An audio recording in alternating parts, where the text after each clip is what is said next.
नमस्कार, आप देख रहे हैं सरल न्यूज। मैं हूं आपके साथ पिंकी पांडे। इस वक्त मेरी मौजूदगी दिल्ली की जंतर मंतर पे है, जहां पर मिथिला राज्य को लेकर एक प्रोटेस्ट आयोजित किया गया। जिन लोगों के द्वारा किया गया वो लोग मेरे साथ हैं, इनसे हम बात करेंगे। मिथिला राज्य की आवश्यकता क्यों है? लगातार कई सालों से ये मांग उठती नजर आ रही है, लेकिन अभी तक क्या चहलकदमी हुई है इस मांग को लेकर, ये जुड़ने का प्रयास करते हैं इनसे और जानने का प्रयास करते हैं। क्या नाम है सर आपका? कमलेश ठाकुर। कमलेश जी, मिथिला राज्य हमका चाहे मिथिला राज्य को लेकर प्रत्येक वर्ष आप लोग जुड़ते हैं यहाँ पे। मिथिला राज्य की आवश्यकता क्यों है?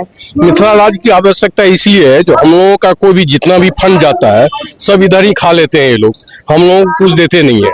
इसलिए हमें मिथिला राज्य अपना राज्य चाहिए, जो हमारी आगे की सब कुछ, जैसे मैथिली के लिए जो भी है शिक्षा में ग्रोथ में काम आए, इसलिए हमें मिथिला राज्य चाहिए। छठी अनुसूची में भाषा भी सम्मिलित हो चुके हैं। आठवीं अनुसूची में भाषा को सम्मिलित कर लिया गया है और ये लोग अभी काम कर रहे हैं, बट पता नहीं अब कब तक ये दे रहे हैं हमें मिथिला राज्य। तो मिथिलांचल मिल जाएगा यदि? अब मिथिलांचल एक जहाँ भाषा बोली जाती है मिथिला, उसको मिथिलांचल कहा जाता है। यदि मिथिला राज्य बन जाता है, पृथक मिथिला राज्य बिहार से, तो आगे को लेके क्या सोच के बैठे हैं? किस प्रकार से शासन चलेगा, किस प्रकार से प्रशासन होगा? जैसे और दूसरे राज्य में चलते हैं उसी तरह से चलेगा हमारा।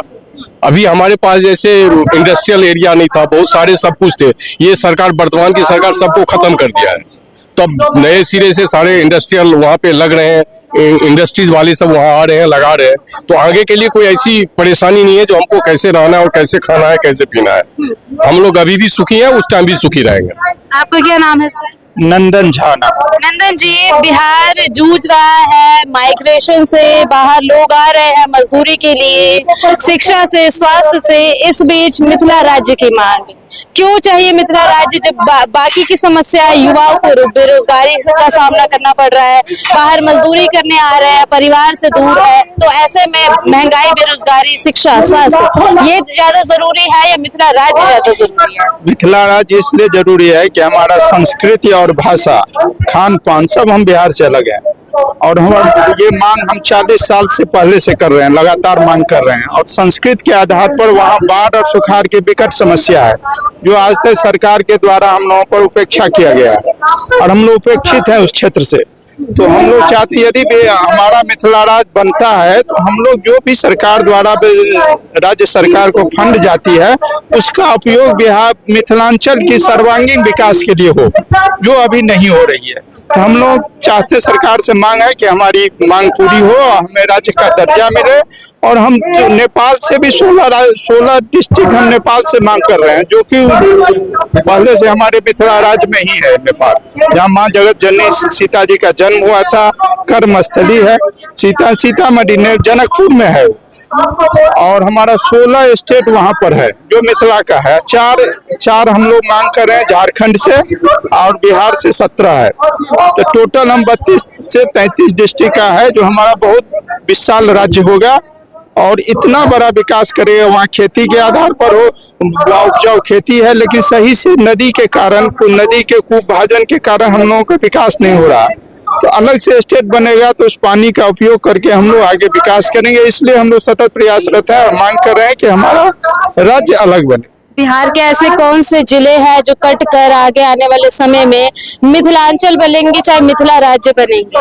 हाँ, तो पहले मधुबनी, सीतामढ़ी, सुपौल, कटिहार, अररिया, किशनगंज, पूर्णिया, भागलपुर, बांका, ये मुजफ्फरपुर, समस्तीपुर, अन्य सारे राज्य बिहार के जो है वो हमारे यहाँ। झारखंड से भी है, बहुत सारे, साहेबगंज हो गया, उसके बाद देवघर हो गए, और इसी तरह नेपाल में 17 हमारा, 16 हमारा है, जो हमारे मिथिलांचल ही था, जो अंग्रेज के समय में वहाँ चला गया था, ताशकंद समझौते में चला गया था। उसको हम लोग चाहते हैं कि सरकार से मांग है, और इंटरनेशनल स्तर पर भी हम लोग मांग कर रहे हैं कि उसको वापस मिथिला में देके एक मिथिला राज्य बना जाए। अच्छा, लगभग 40 साल से प्रयासरत है आप लोग के हमें मिथिला राज्य 40 से भी पहले हमारा मांग है।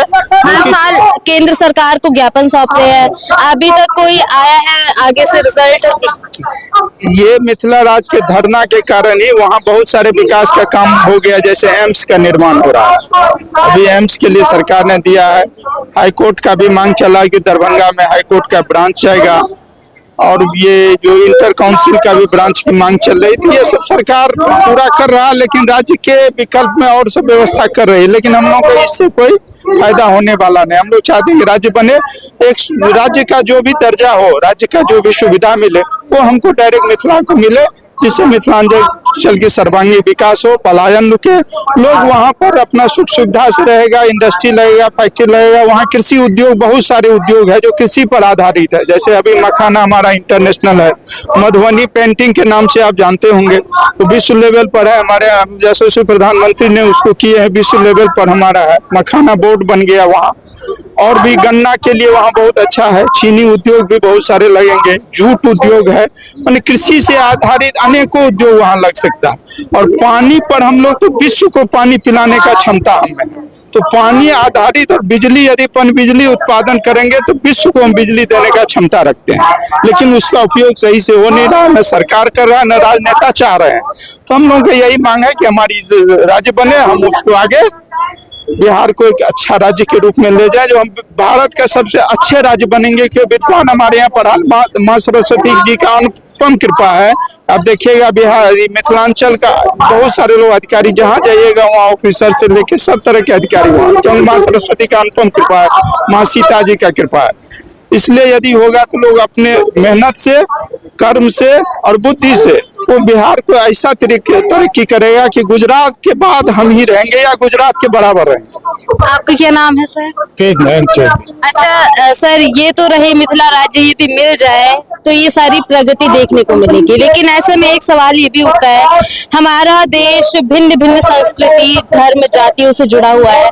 दूसरे कदम पे एक नई भाषा मिलती है, एक नई संस्कृति मिलती है। यदि मिथिला राज्य मिल जाता है तो आने वाले समय में ऐसा नहीं लगता कि फूट पड़नी शुरू हो जाएगी। हर कोई चाहेगा कि उसका एक सेपरेट अपना जिला हो, अपना राज्य हो। महाराष्ट्र में भी पटेलों का आरक्षण हुआ, मराठी भाषा को लेकर लगातार आरक्षण हो रहा है। वहां पे भी लोगों को एक मोटिवेशन प्राप्त होगा कि हम भी अपना एक सेपरेट राज्य लेके माने।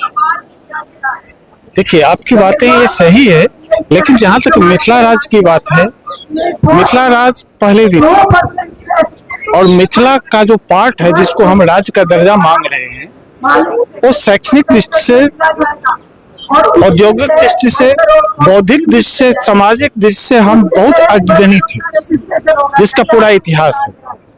विगत 50 वर्षों से राज्य सरकार और केंद्र सरकार की उपेक्षा के कारण हमारी वहाँ की सभ्यता, संस्कृति, हमारा उद्योग धंधा, हमारे यहाँ से पलायन का रेशियो इतनी ज्यादा हो गई है कि हम अपने वजूद बचाने के लिए ललायित हैं। इस सब को देखते हुए मजबूर होकर के हम लोग मिथिला राज, पृथक मिथिला राज का मांग कर रहे हैं कि जब तक मुझे मिथिला राज नहीं मिलेगा तब तक हम अपनी सभ्यता, संस्कृति को बचा नहीं पाए, हम पलायन को नहीं बचा पाए।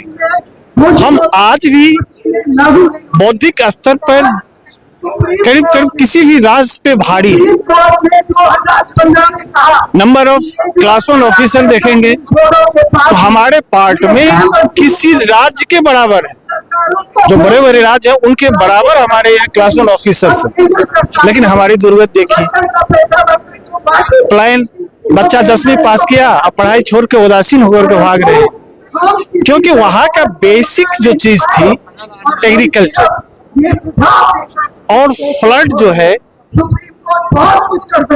इतनी आती है पानी, जिस पे 50-60 सालों से लोगों ने बहुत संघर्ष किया।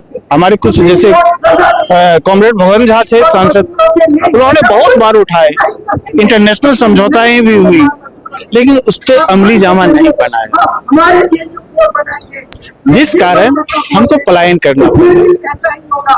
हमारी जितनी चीनी मिली थी, जो उत्तम कोट की चीनी मिली थी, जो एशिया में हमारा नाम था, पूरे वर्ल्ड में हमारी चीनी का डिमांड था, आज सारे बंद पड़ा हुआ है।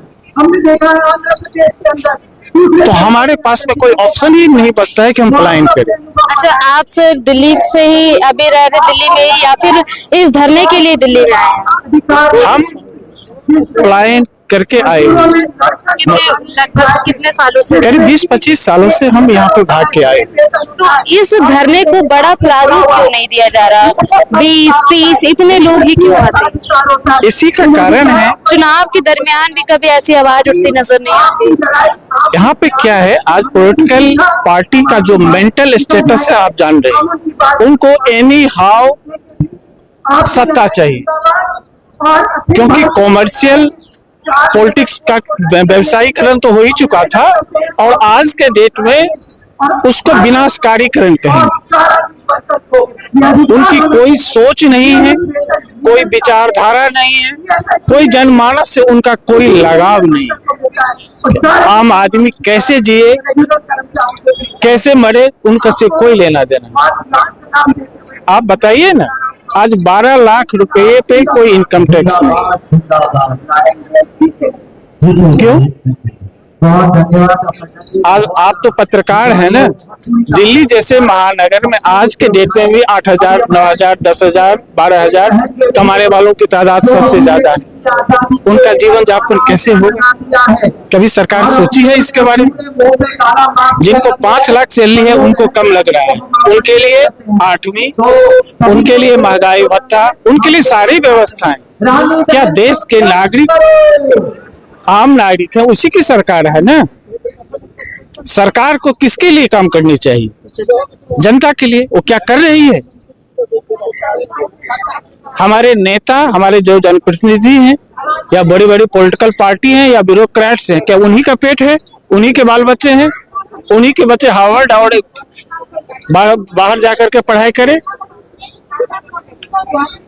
और क्या कहे? सामान्य आदमी का बच्चा 10वीं तक 12वीं तक सरकारी स्कूल में पढ़ता है, गरीब आदमी है, और 12वीं के बाद 12वीं तक सारे पैसे वालों के बच्चा प्राइवेट स्कूल में जाते हैं।